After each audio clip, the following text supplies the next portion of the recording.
Brown, who I guess is on the bubble, but we're trying, so I was pretty easy on him. He's, you know, cute and he's good looking and stuff, but anyway, I'm hoping he votes our way.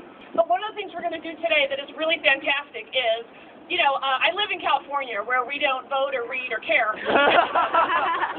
We're very busy with Us Weekly and Life and Style, and so the important thing, stars not normal.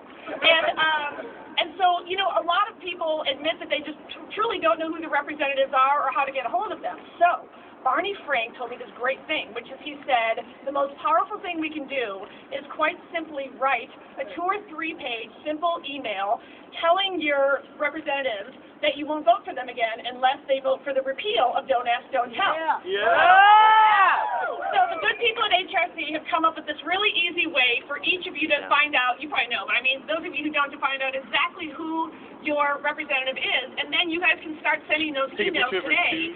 And I think we should become more like the crazy, nutbag right-wingers and flood them with emails. We can be as loud as they can. All right, so, I have one.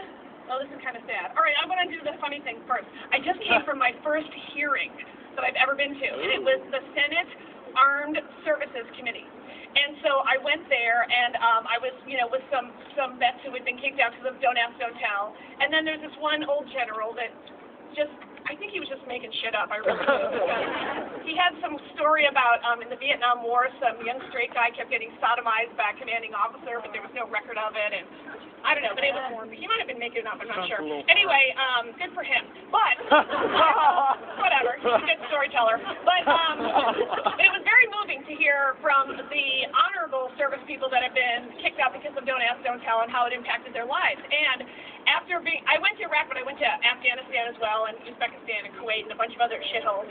And where the audiences were very captive, let me put it that way. And so anyway, I really here on behalf of my many, many gay friends who are currently serving overseas, because when I was speaking to Congressman Clyburn, who I really think is an amazing icon, but one thing he was saying what helped the civil rights movement so much is learning how to speak out effectively.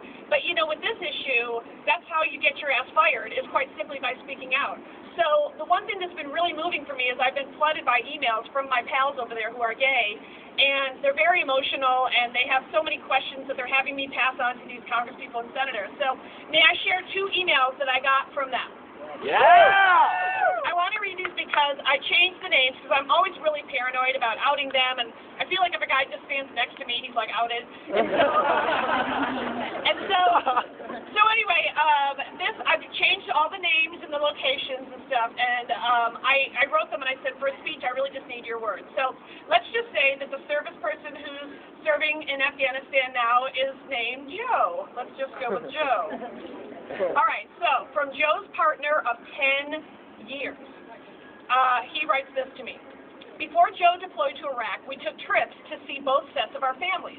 And while we were visiting his brother's family, and Joe's brother is in the military as well, big military family, Joe waited for a moment where he could tell his sister-in-law, we'll call her Nancy, until she was out of the room to tell his brother that we were designating their family to be the next of kin should anything happen in Iraq. And this is his 3rd tour over there. In other words, the sister would be the one to have the uniformed officer come to their door, God forbid. And so the sister had 24 years as an Army wife, and she had heard these discussions, and they just made a very brief mention of it. So one morning, 5 months into Joe's deployment, I got a call at 6:30 in the morning. Nancy was crying and could barely speak.